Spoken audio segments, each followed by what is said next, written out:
तो hello friends, कैसे आप सभी। उम्मीद करती हूँ कि आप सब ठीक होंगे, स्वस्थ होंगे और मस्त होंगे। और हम भी यहाँ सब ठीक है। तो आज हो रही है यहाँ बहुत ज़ोर की बारिश। दिखाती हूँ मैं आपको यहाँ का मौसम। तो ये देखिए, यहाँ हो रही है बहुत ज़ोर की बारिश हो रही है और यहाँ ठंडा हो चुका है।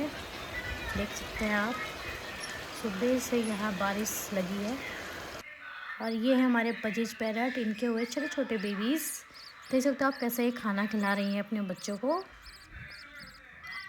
अभी इनकी आंखें भी नहीं खुली हैं। बहुत प्यारे बर्ड्स हैं, बहुत प्यारे हैं।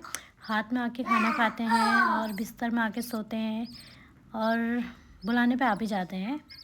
काटते नहीं हैं। अगर आप जितना इनके साथ फ्रेंकली रहोगे इतने अच्छे दोस्त बनेंगे आपके। हमें 4 साल हो गए इनको पाले हुए। बहुत प्यारे बर्ड्स हैं।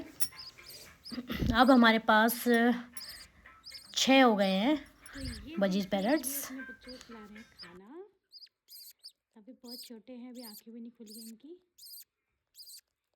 कितने प्यार से दोनों लगे हैं खाना खिलाने में। ओहो।